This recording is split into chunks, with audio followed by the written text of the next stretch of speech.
Hello wonderful friends, Xissy here. Welcome to my channel, or welcome back if you've been with me for a while. Thank you so much for all of your support. And as you can probably tell from the title of today's video, we'll be talking about ideas for establishing better sleep habits. This is something that I'm currently working on. Just maybe the overwhelming anxiety that overfills our thoughts and the crevices of our mind can sometimes keep us up at night or working late into the hours when we know we should be sleeping. So I'll start off this video with talking about what is the importance of sleep, why it's so crucial that you get your at least 8 hours a night, and then we'll go into some ideas to develop better sleep habits. So without further ado, let's get into it. As we probably know, sleep is very important. It's supposed to take up 1/3 of our lives. So why do we spend that much time seemingly doing nothing? Your body is actually very busy when you are slumbering. While you're resting, your body's able to replenish, restore, rebuild parts that have had damage. So if you're going through an injury, for example, it's very critical that you do have sufficient rest. As well, your memory is being consolidated. In Chinese medicine, we look at the gallbladder as the organ in charge of making decisions, as well as your bravery or courage, and that energy is most active in the night as well. If you can get to bed before 12 a.m. or midnight, then it would help you greatly with your body's ability to digest, not just physically, but also emotionally, all the things that have happened in the day and help you make better decisions for the following day.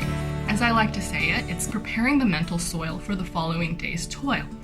To better understand the importance of sleep from a traditional Chinese medicine or TCM perspective, we can look to the concept of yin and yang, the symbol with the black portion and the white, that within the black or the yin there is a white circle or yang, and vice versa. So we know that the yin and the yang mutually consume one another and generate one another. They're mutually dependent, and that within one there is the other. How do we relate that to our lives? Well, if we use an illustration of a candle, the wax is the substance, and that is the yin, and the yang part, which would be the flame, is what uses the energy from the wax to create the light. When there is no more wax left, the candle is extinguished. You can look at your life as that way. If you want to burn out your candle at both ends, then ultimately your life will be shortened. And that's not something any of us want. Something that we can do is to ensure that we have good rest. What you invest is what you get out. If you don't invest in yourself, how can we expect our bodies to carry us healthily throughout the rest of our lives? Rest, digest, and let ourselves slow down from our busy lifestyles. Sleep at night would be optimal, but sometimes it's not possible due to shift work or other factors, which is understandable. If we do have a set routine, however, it makes habits easier without choosing better options for our bodies and for our long-term health. So the actual amount of sleep that every person needs may vary from individual to individual, but generally from a TCM perspective, you can follow the seasons. As the days get longer and nights shorter in the summer months, you can sleep a little bit less, going to bed maybe a little bit later and waking up a little earlier. And then conversely, in the winter months, when other animals would hibernate, because the nights are getting longer, you can do the same as well, if possible, to go to bed a little earlier and wake up a little bit later. If you're like many other people who struggle from insomnia or bad habits, looking at your phone or having screens around you until late, that's something that we shouldn't shame ourselves for, and instead work to gradually make small changes to help us get to bed at a more reasonable time. Maybe every day, try to move your sleep time 15 minutes earlier than the day before. And it's okay if you stumble. Every time you make a mistake, forgive yourself and find ways to prevent the same thing from happening. I think that's just a general way that we can help ourselves grow and nurture our aspirations if we are more gentle to ourselves and more kind to others. Something we may have noticed is people might say, "I'll sleep on it," before giving an answer or making an important decision. We've realized from experience that when you have a good night's rest, you're more prone to less accidents and making better decisions. Now let's talk about some ideas for helping you get to bed earlier. As I mentioned, you can move your way gradually earlier by 15-minute increments every night, so you don't have to make a sudden change. If you start consistently, it's better than trying to make a big change happen all at once. The first idea we'll talk about is about lighting. During the day, we'll have natural sunlight, which gives our body a signal to be awake and active. This is part of our circadian rhythm. However, now with the advent of electricity and electronics in our home, that light can also stimulate our brains and give us the false assumption that it is still daytime. At nighttime, it would be best if we have a darker, dimly lit environment, warm lights, and get a blue light filter in your electronics that it wouldn't signal to your brain so much to keep awake when actually it's a time for your body to rest. As for sound, we know that there's noise pollution as well as light pollution in many places. So if you have noisy neighbors or you find that you're very sensitive to that, it may be helpful to have some white noise in the background, like a fan blowing, or if you prefer absolute silence, to have earplugs if necessary, and maybe an eye mask so that you can also filter out all of the light that might be creeping in from your surroundings. Something else to consider is your vitamin D intake. We know that we can get vitamin D from the sun's rays, but depending on where you are in the world, the daily requirement is lower because we're not able to actually get as much physically. So what can be recommended is for you to take a vitamin D supplement, which can boost your mood and help you with energy, which also can affect your sleep quality. It can be also helpful to get into a routine that signals to your body that it's time to wind down and to go to sleep. Something consistent like brushing your teeth, washing your face, maybe taking a shower. If possible, it'd be great to soak your feet as well, especially if you're prone to cold feet at night. Either wear socks or have a hot foot soak can really help you relax your body as well as warm the whole body up. And preferably at nighttime, if you could read instead of looking at any sort of screen, it would be better as well. Journaling can be beneficial for some people to jot down thoughts and put your thoughts on paper, or if you want to on your phone, then instead you can leave them for a later time, knowing that you won't forget those things. Before you go to bed, you can stretch and yawn consciously. That'll activate your parasympathetic nervous system.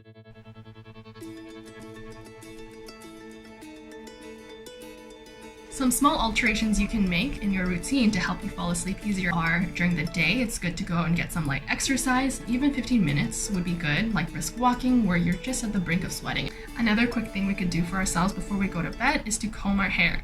It can stimulate places on the scalp and feel really nice and relaxing.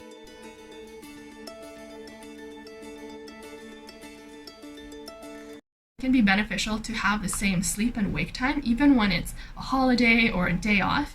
That way your body doesn't have to adjust to fluctuating schedules, and just that consistency over time can really help you fall asleep faster and easier and wake up more refreshed. Our body doesn't have to work as hard to anticipate what's going to happen next.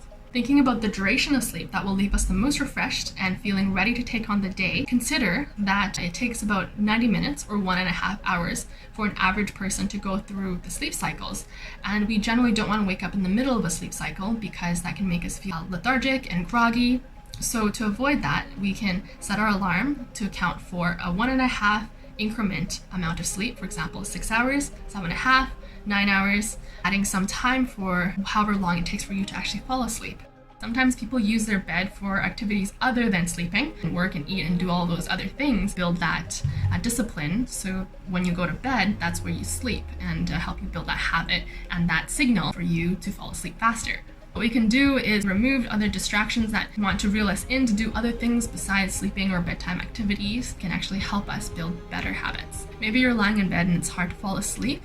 You can try to focus on your breathing. A simple meditation that you can do anywhere is inhaling, just thinking to yourself in, and exhaling, telling yourself out. And if there are thoughts that drift in and out of your mind, just imagine them like clouds. They'll just float in and float out. We don't have to grasp and hold on to something or bash ourselves for not being able to do one simple thing, which is be in the moment. If we can focus on bringing our breath below the diaphragm all the way to the belly, especially exhaling for longer than our inhale, that can signal our parasympathetic system or the rest and digest. Temperature fluctuations can affect our mood and the state of mind that we're in as well. So during the nighttime, set your temperature to be slightly lower. That can also make it easier to fall into a peaceful slumber. If you're particularly sensitive to caffeine, since it's a stimulant, some things that you may want to avoid earlier in the day, like energy drinks, obviously caffeine in its various forms, caffeinated drinks like coffees, and also in some teas, as well as chocolate. So maybe don't have dark chocolate right before bed. If you can afford it, a quick power nap in the afternoon, especially between the hours of 1 and 3 p.m., even if it's something as short as 5 minutes and as long as an hour and a half, could help you reset your energy levels without affecting the quality of your sleep later on in the evening. If possible, try to limit your food intake towards the end of the evening and have your supper time a little bit earlier so that you have sufficient time to digest and assimilate the nutrients before you go to bed.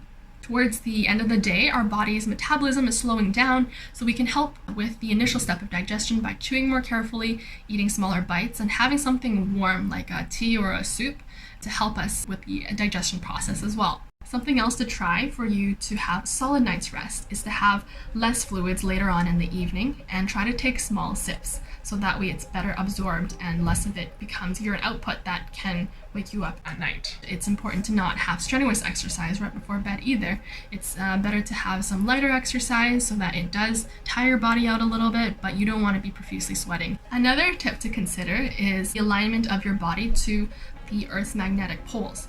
So if you're able to position your bed such that your head and feet lie along the north and south axis, would be a better night's sleep than if you were going along the east and west. Medically, it has been shown that it does give you a better night's rest. So if you're able to have your feet pointing north and head pointing south, that can improve the quality of your sleep. Lastly, something that we can consider is good sleep hygiene. When we're about to go to sleep, we can also put our phones away, maybe in a separate room, so that we're not tempted to look at them and check on them every time a bell or a light goes off. So something that we can do in that aspect is maybe we can set a sleep timer. So at a certain time of the evening, for example, my mom's phone would have a lullaby sound, da da da, and that would remind her that it's time to go to bed. Your phone should go to sleep so that you can go to sleep as well. Ultimately, we have to prioritize. Every time we change a habit or break one, it's with a larger goal in mind. So if you do find enjoyment at the end of the day scrolling through your phone or doing whatever it may be that you know isn't necessarily good for your health, but it brings you a little bit of joy, is there something else that you could do that would give you that little bit of joy but also help you get a restful night's sleep? What do you find more important, your health or your work? So for you, what is your why? And if you can share in the comments down below if any of these ideas seem interesting to you and maybe your top 1 to 3, and share if you have any success implementing some of these ideas into your daily routine so that you can have a better night's rest. Remember that even if you fail, you are not a failure. So stay blessed, stay safe, work hard, rest well. Love y'all. Bye friends. Luminous.